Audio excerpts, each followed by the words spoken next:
Avoiding the truth is not the answer. Now, I know. You can't tell people the truth because the truth hurts and the truth is now considered racist, bigoted, homophobic, and whatever else they paint it with a broad brush. Now that's their interpretation of what truth is. But let's be fair and honest. They wouldn't know truth if it jumped up and smacked them in the mouth.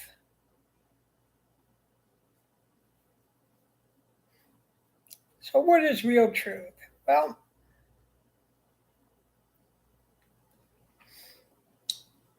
real truth is that deep, and I do mean deep, inner core of things that we know are relevant and true,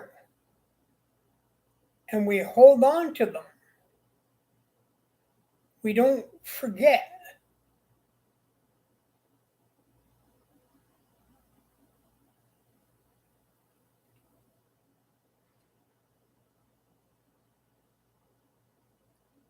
So, for example, let's say, you know,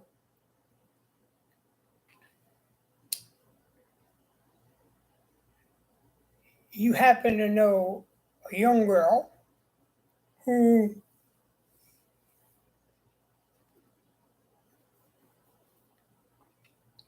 let's say, throwing her life away doing chem modeling or B-rated porn, or she's doing actual hardcore porn.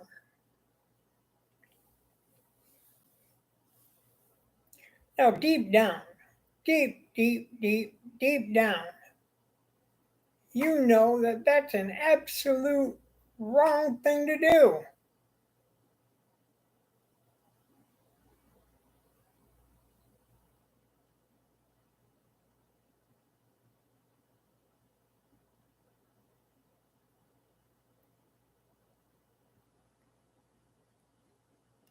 And you say, well,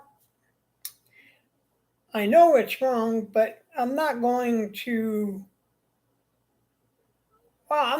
say anything because, I don't want her being mad at me.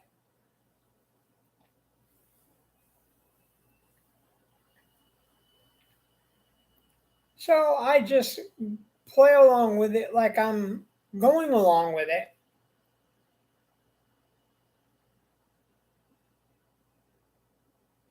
But deep down, I know I hate it.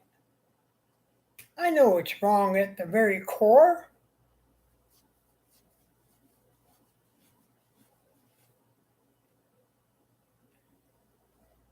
But I can't let on that I know that it's wrong because if she finds out that I know it's wrong, then what is she going to do?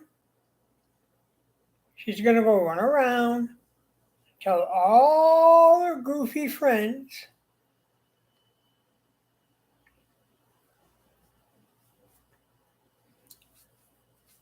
about how you're a jerk, you're a racist, you're a bigot, you're homophobic, you're a hypocrite, you're this, you're that. And I mean, she will throw the book at you and include the kitchen sink and make you, at least for the most part, attempt to look stupid.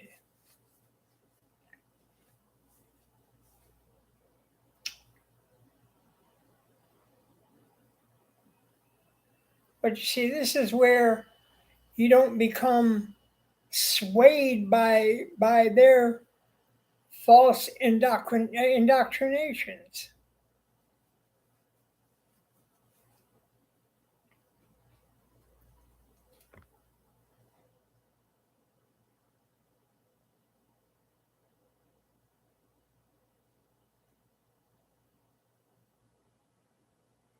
you say, it's wrong. I can't have anything to do with it.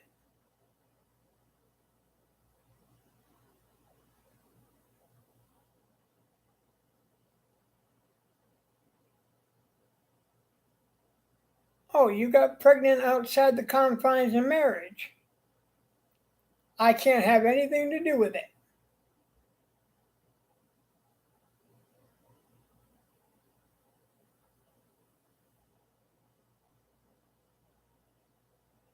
It's like the scene in Goodfellas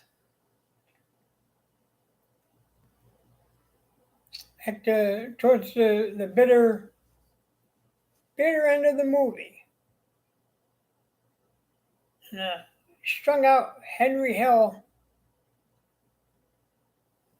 on his last set of legs, last set of money.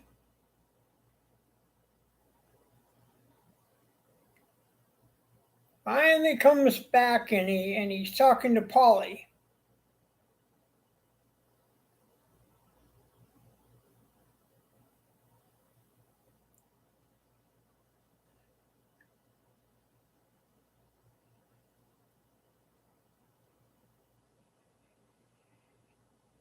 And of course Henry's pleading his case.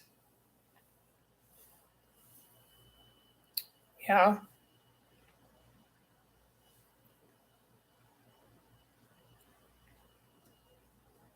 And Polly laid it out for him, I've been your friend all along. And this is how you treat me. You treat me like a jerk. And he hands him a wad of money. But this is the part that I always find to be by far the most interesting part of the whole series of, I should say, scene as it plays out. After he hands him the money, he looks at him and he says, and now I got to turn my back on you.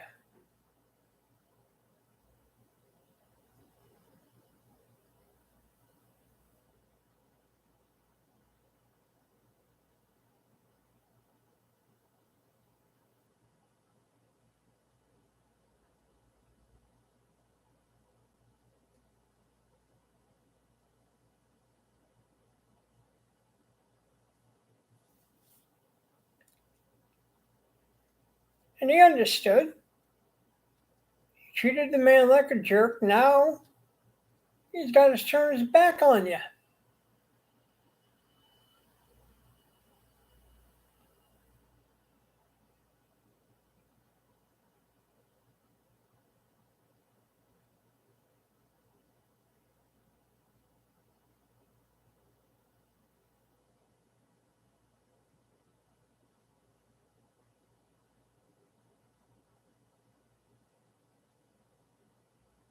Now you say, how is that significant? How is that something that,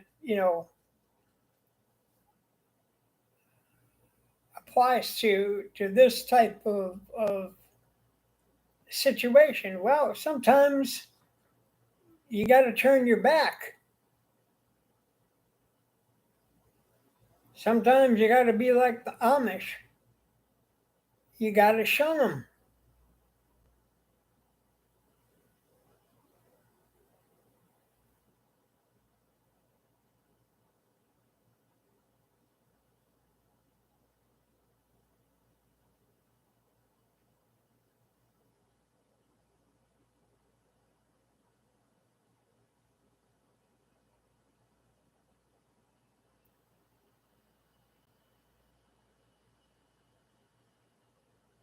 Because they're not listening. They're not, you know, they're just doing what they want.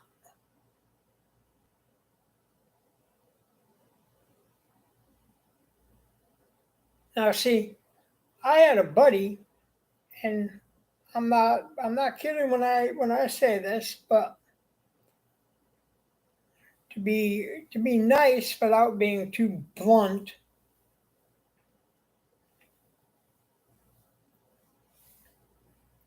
There's a guy who used to think with the wrong head. Okay. And what he would do is he would basically, sticking in knot holes if he could, sticking in knot holes.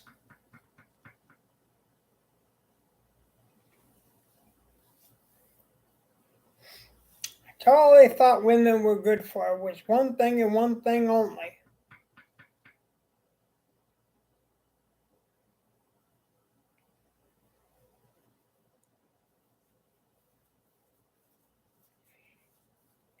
And he used to brag constantly, always bragging.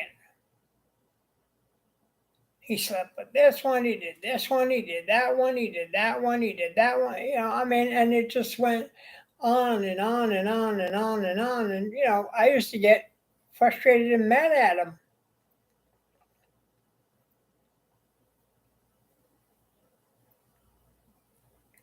Didn't say nothing to him.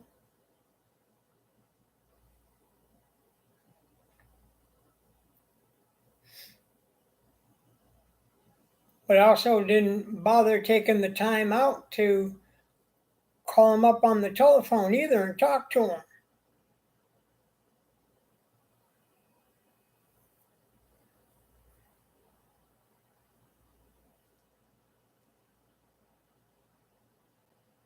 And he would always say the same thing. Always. Don't judge me. Right? He was afraid of me judging him.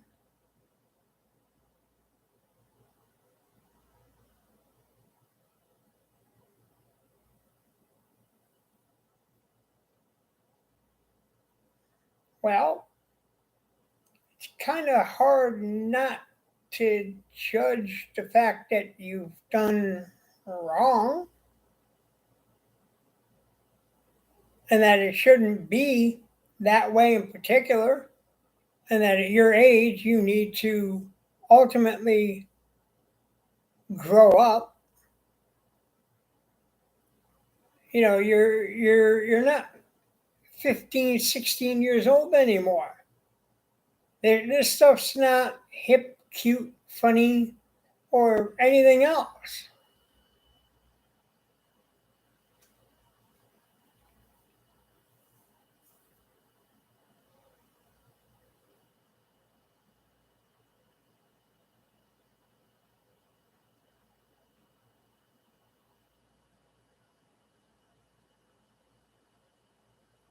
It's rude, it's insensitive.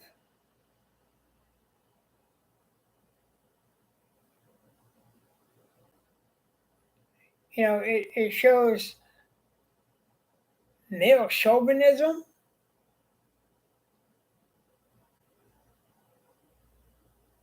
I mean, you're not just giving yourself a black eye at this point in time. You're not just doing that to yourself.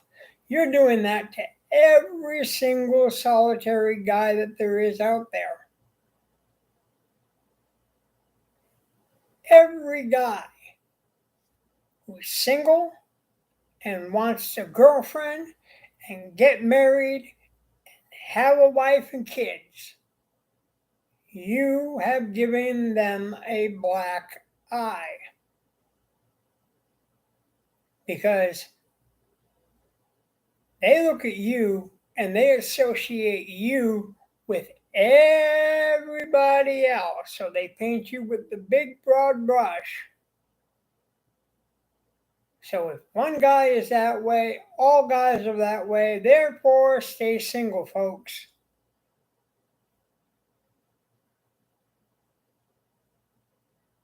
Yes, sirree, stay single. Don't give them a chance.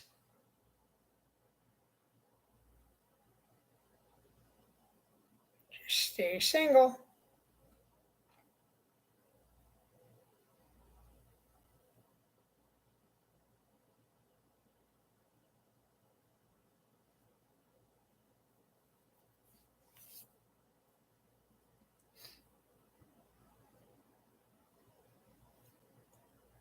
And they say, yep, that's exactly what I'm going to do. I'm going to stay single.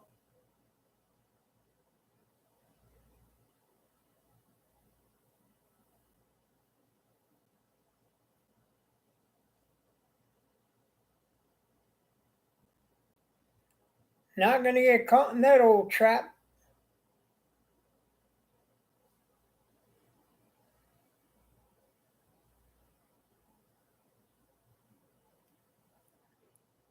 And you just watch door after door after door slam shut.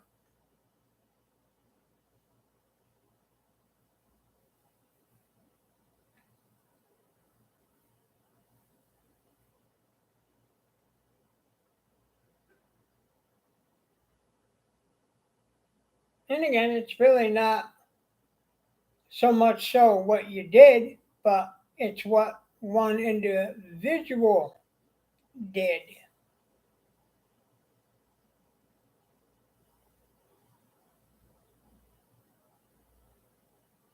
It's like it takes that tiny little organism to get into your bloodstream, and before you know it, everything about it is toxic. Everything.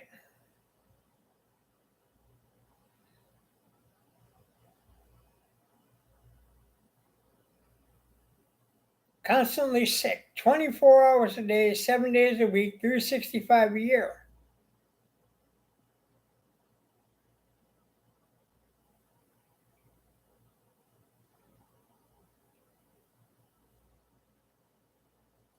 You see, it's gotten that bad? Yeah, it's gotten that bad.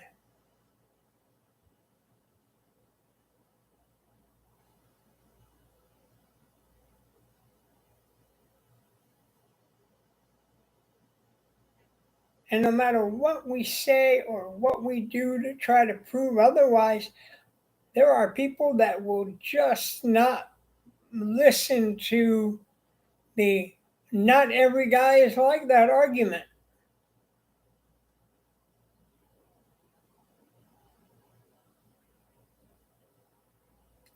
And you can't convince them.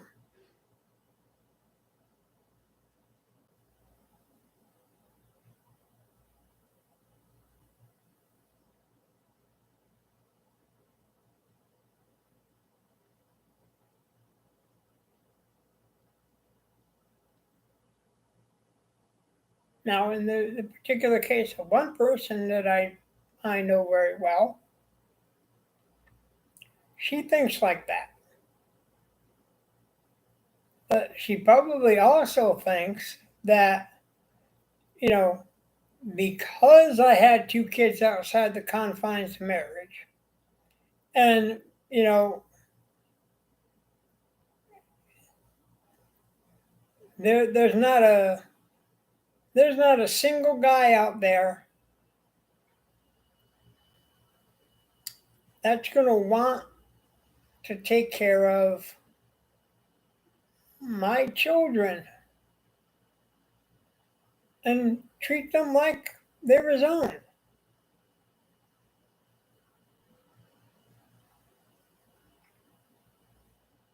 And he may not be faithful to me.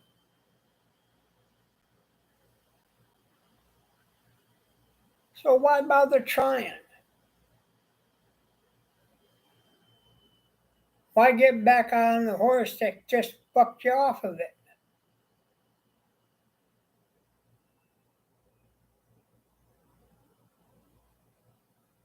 What's the point?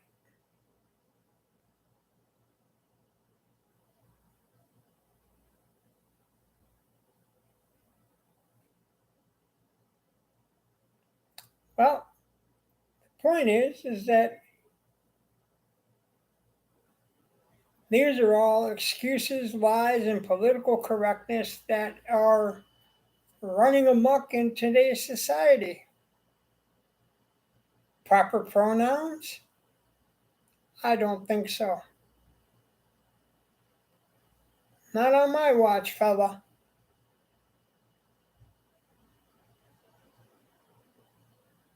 My little cousin, she's not little anymore, but still,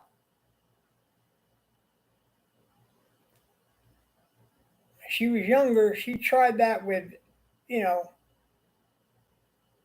the whole entire family, except for myself.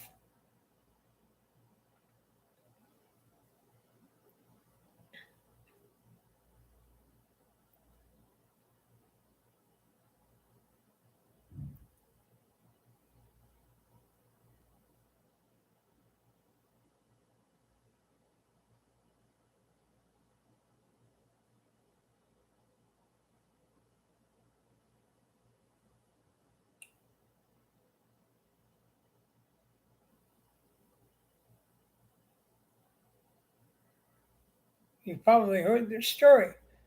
Sent out the email to the family, grandmother, aunts, uncles,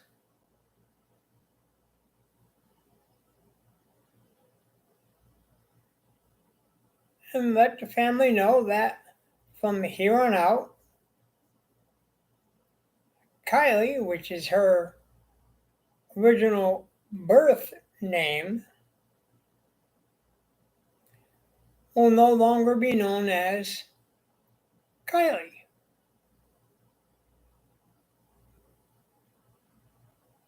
Kylie will now be Caden.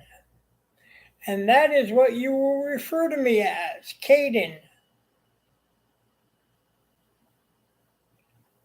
Now I can tell you that caused a humongous uproar, boy.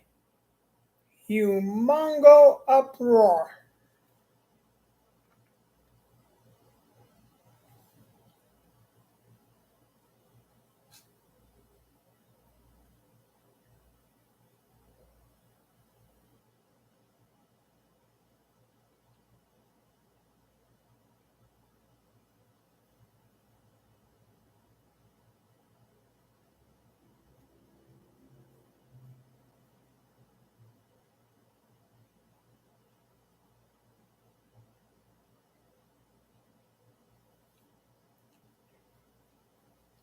To the point now where the family is torn apart. The father has nothing to do with the family, got remarried.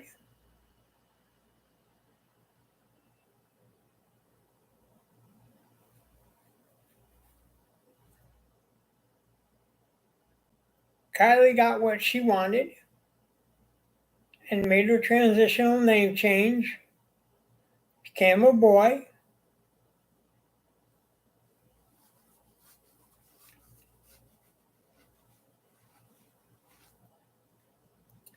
Now, see, they didn't get me involved because they know that, I'm the one guy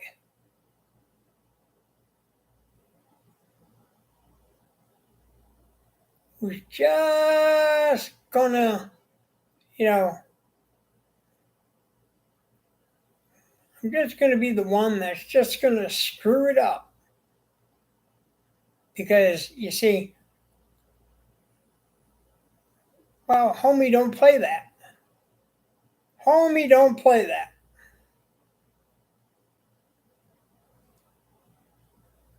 And I thought, man, no, don't bring that to me because it won't fly. You can try to imply that Caden crap all you want. It ain't gonna work. He will always be Kylie Francis. That will not change.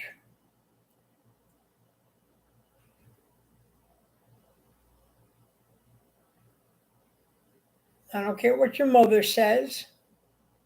I don't care what your father says. Don't care what your aunt, uncles, or your grandmother says.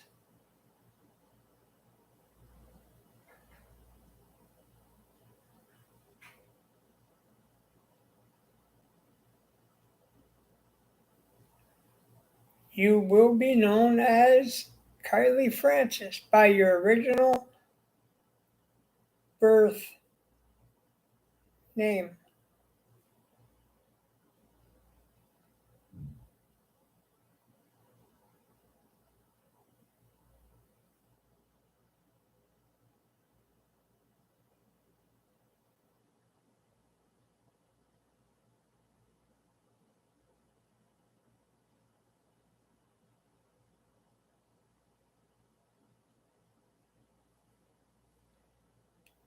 End of story. There's no other way around it.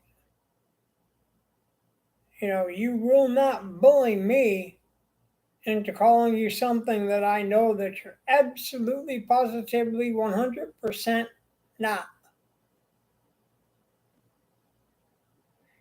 And if it hurts your feelings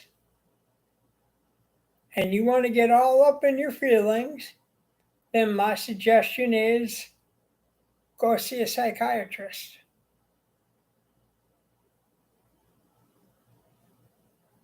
Go see a head shrinker.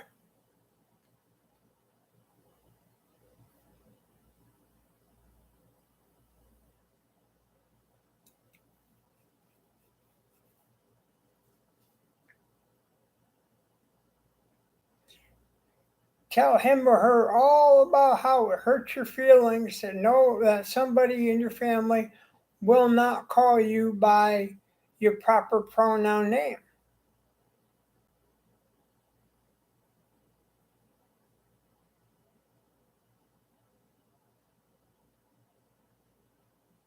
And if your therapist feels like he or she needs to call and ask why, by all means, here's my number. Give me a call. I'll let you know. You think I'm afraid to tell it like it is?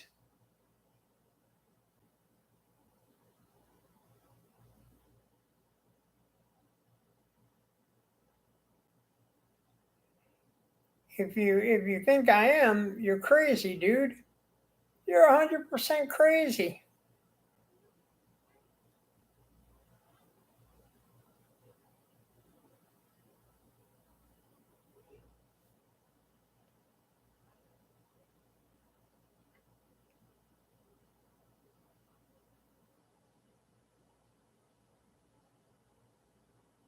See, I have no problem telling it like it is.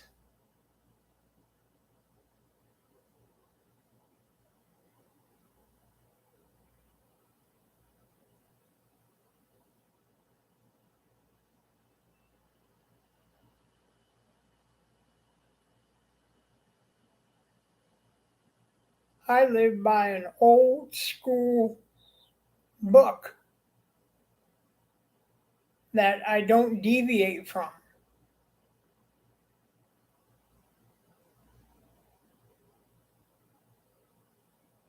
This is what happens when you become older and you're from another time and another generation.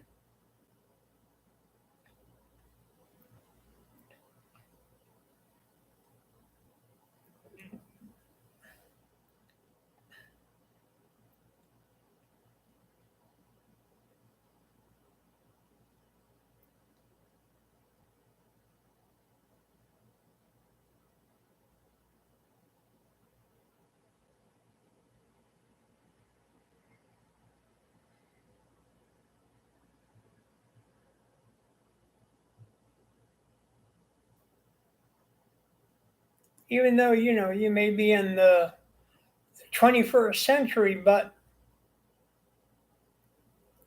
big deal. Doesn't mean that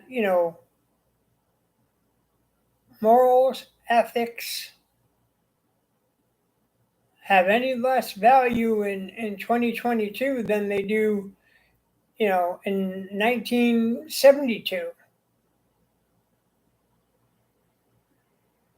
hasn't changed.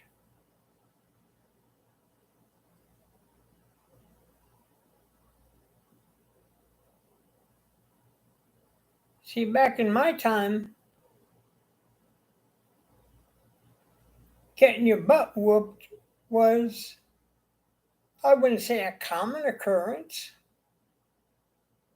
because you avoided getting your butt kicked. But once in a blue moon, you need to get your ass kicked because you did something dumb. And you needed to feel the shame and the humiliation.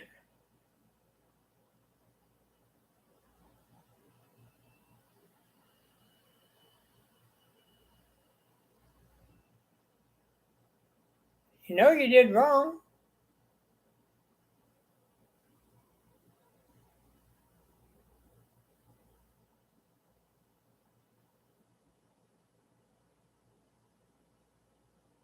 So, as my old teacher used to say, if you can't do the time, don't do the crime.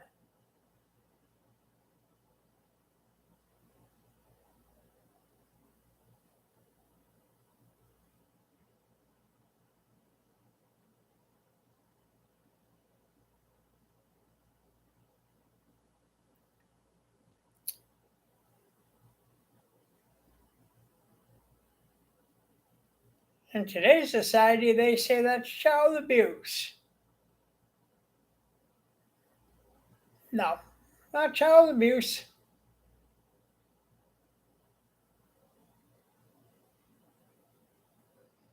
I remember my neighbor's daughter, and I really shouldn't have referred to my friend's daughter. One day was acting stupid, basically. Acting stupid. Kicking the door, pounding on it, right?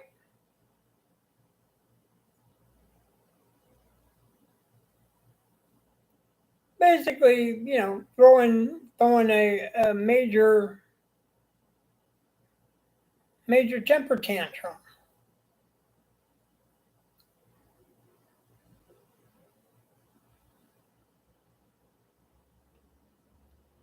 And my friend had just about enough of her shit.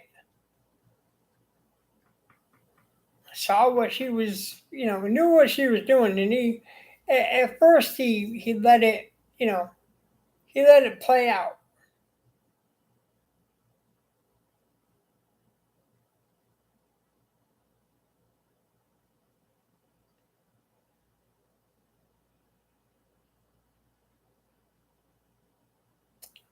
And it was like, yeah, no. He finally had reached the breaking point. Well,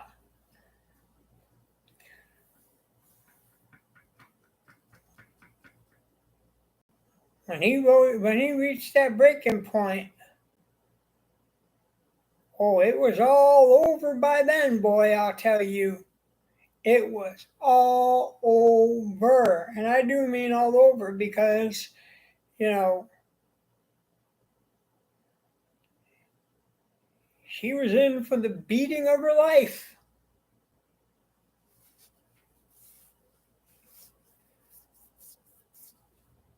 And that's exactly what she got, was the beating of her life.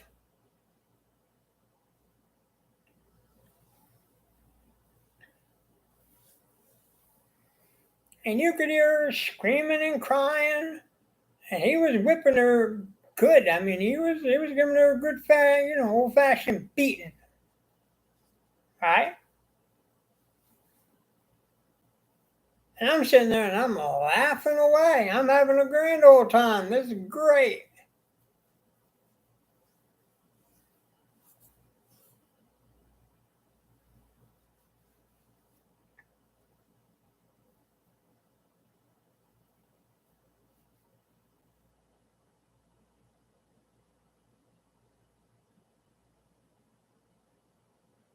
because she got what was coming to her, being stupid. And then still didn't learn her lesson. No, no, still didn't learn her lesson. Ran her mouth. All right. So her father got pissed again and threw her out. This time, locked her out of the house. Said, "You don't live here. Get out."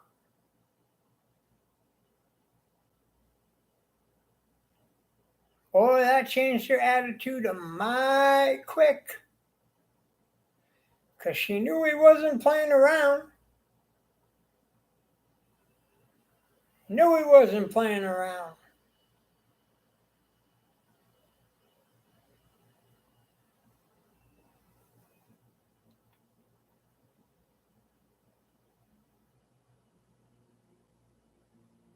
And I just sat there and I just watched.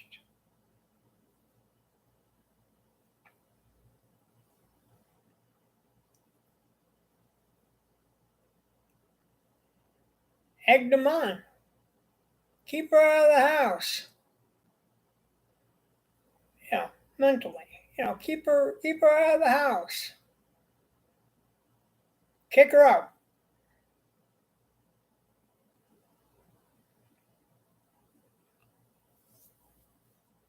She knew better. Oh, her attitude changed, believe me.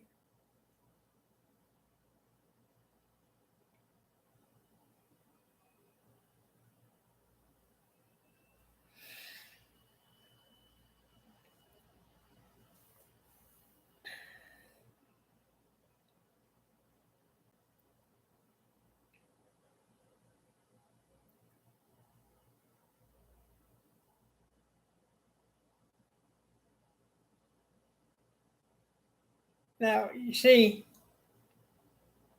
again, people would look at that and they would say, well, you didn't do enough to de escalate the situation. Well, what more do you have to do? There's a time for talking and there's a time for action. And that's what a lot of these dumbasses out there today, they don't get it. There's a time for talk and there's a time for action. Yes, a lot of stuff can be de escalated via just simply talking it out.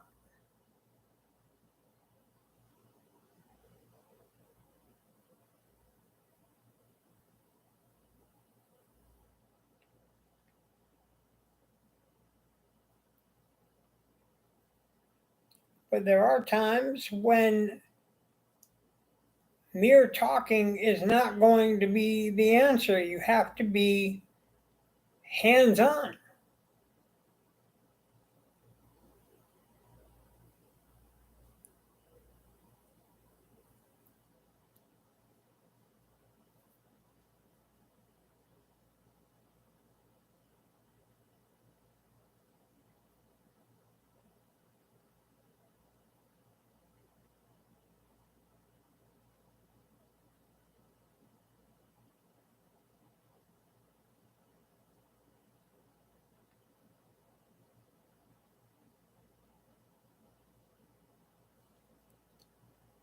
But then you got some moron that runs around and screams, "Rodney King, Rodney King, Rodney King, racist, racist, racist." That man called me a nigger. No, he didn't. He wore sheets and pillowcases when he was beating on me. He had a big old burning cross in the background. They said he was going to lynch me. No, they didn't. You can make up all these false narratives and cry wolf and make yourself out to be some kind of an innocent individual, but at the end of the day, videotapes don't lie.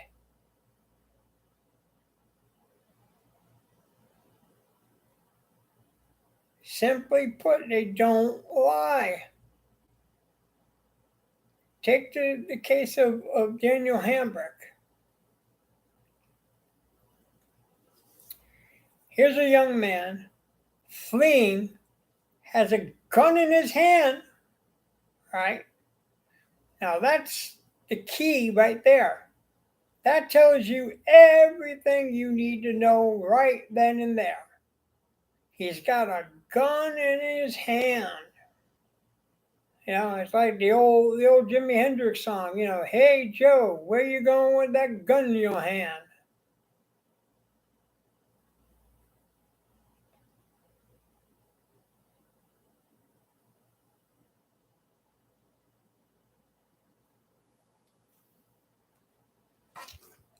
So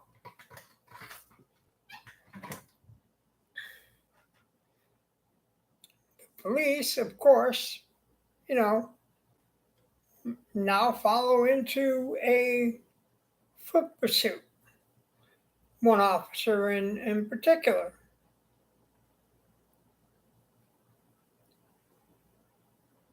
Now this jackass, right? Instead of obeying a simple command, which is drop the gun, get on the ground, put your hands behind your back. Simple, right?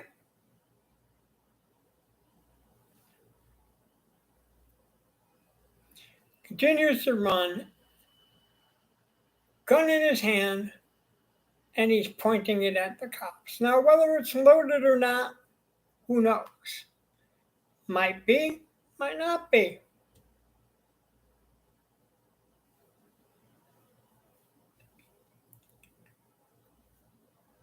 But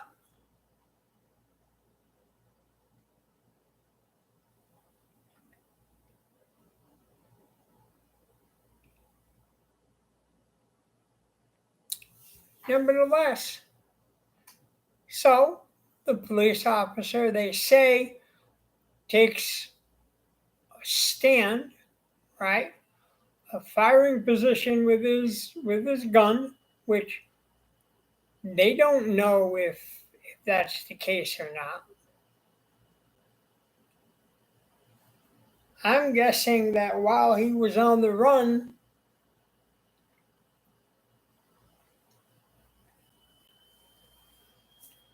the officer managed to find time to pull out his service revolver and fired a few shots.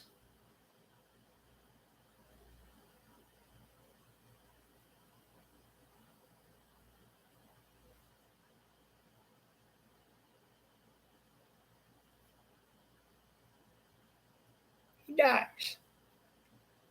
Now they bring him before court, right? And they think, you know, the family thinks, oh, we're going to get him on first degree murder charges. We'll indict him for capital murder. No, you won't. There's not a jury in the world that would convict him on first degree murder charges. Doesn't matter what a grand jury says.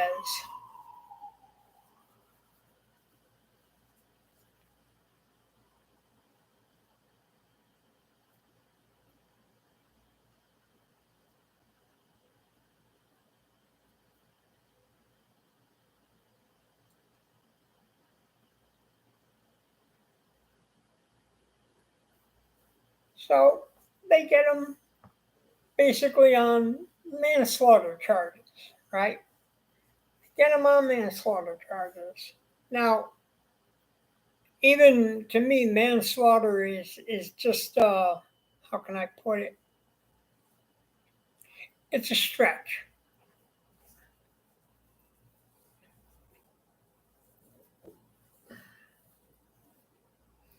It's a stretch.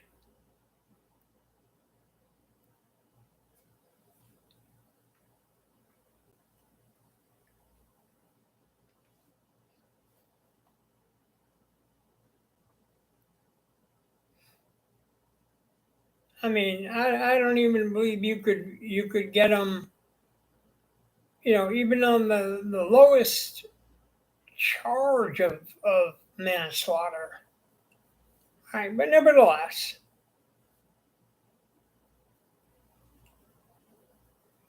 prosecutor and the defender come up with a deal, right? They work out a plea deal.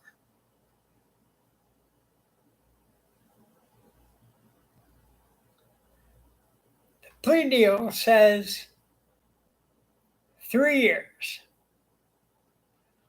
After a year, sentence is done.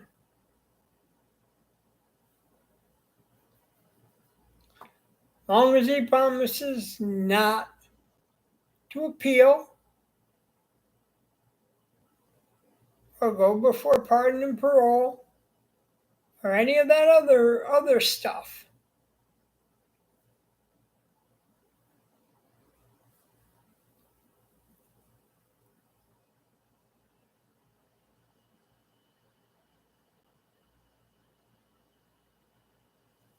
So he agrees to the deal. It's a sweet deal. 3 years. Most people can do 3 years standing on their head. Oh, now the family's all up in arms. I mean, all up in arms.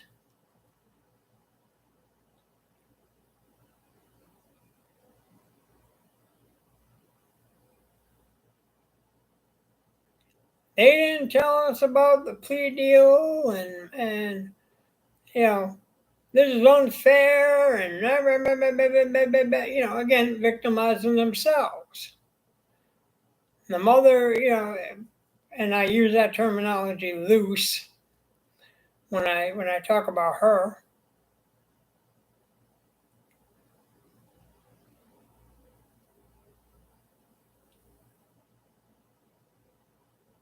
Bucking and fighting and screaming, I hate you, you motherfucker, I hate you, and then you've got their race baiting ambulance chaser who's representing the family talking about this is institutional racism. No, it's not. You're just not getting your way.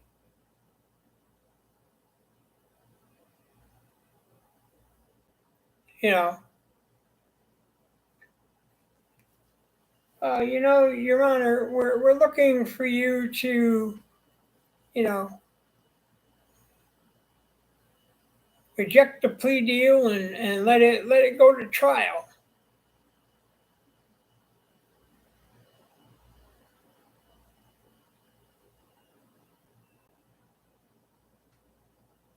Well, after the big melee in court, judge says the sentence is, I'm sentencing you to 3 years. That's the deal. We're done.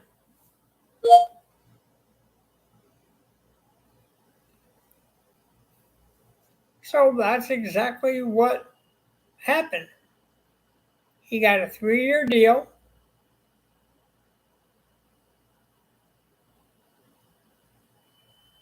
And now they're all mad and up in arms. And then decided, well, we're going to sue him and the city for $30 million. They ended up with 2.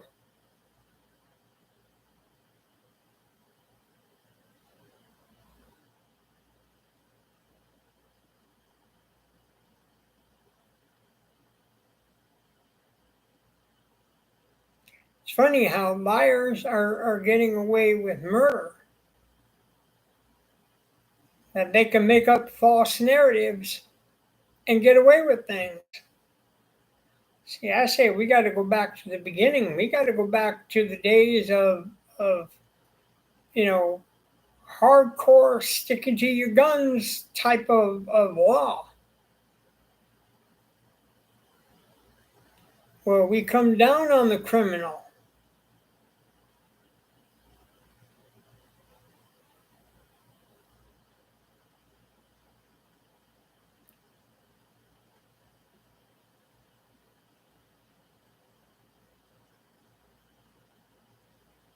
Well, my son or my daughter are not criminals. Well, nobody cares what you think. Did anybody ever stop and say that one? Nobody cares what you think. To quote one of my favorite characters, Inspector Todd, don't think, Axel. It makes my dick itch.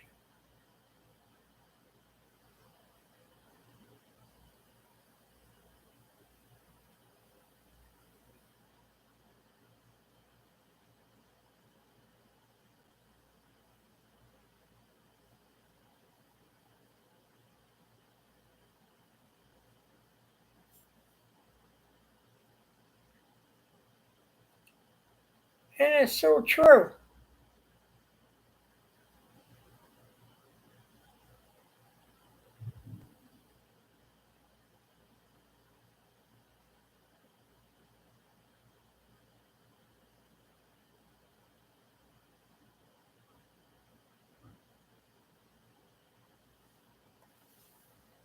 And the only reason why they wanted that many years is because Chauvin got 22 years.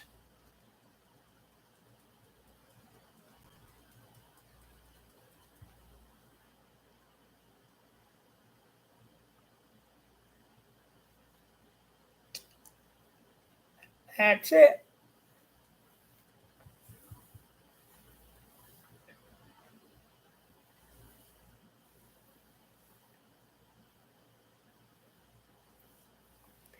Chauvin got 22, and plus he got all that violation of civil rights crap and whatever else.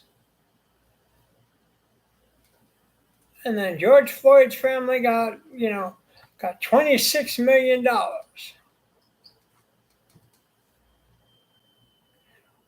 which, by the way, just so everybody knows, he did not deserve one red cent.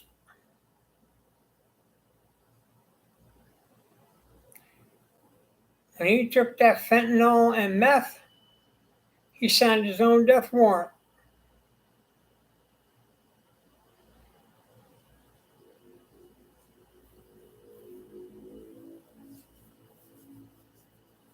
The only smart thing he did do was he asked to be put on the ground, which the police put him on the ground very nicely. There was no knee on the neck, nothing like that. He was hovered above them.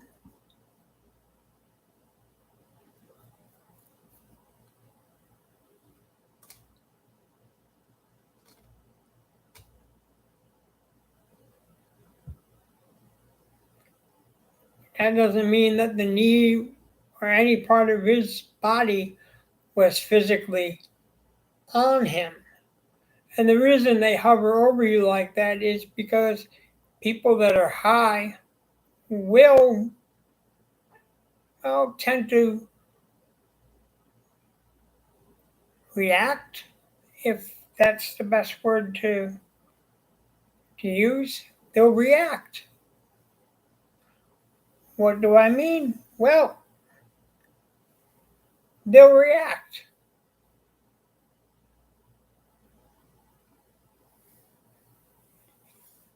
They'll jump up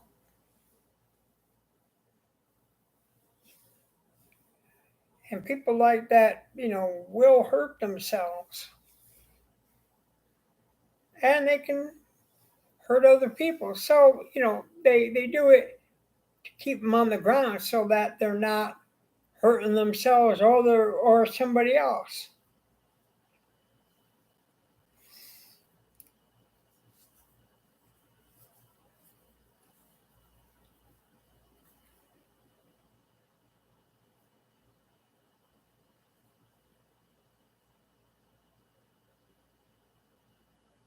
But again, morons lie and the truth gets voided out. And what we're left is the liar's story is better believed than the story of the truth. Well, I say it's that the truth sets you free.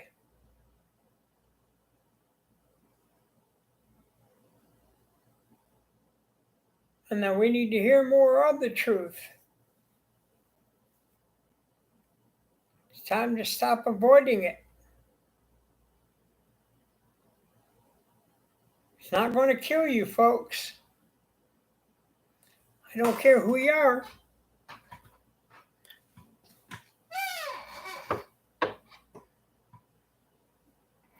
Just not going to kill you. So that's it. That's all I have for this message. Till the next time.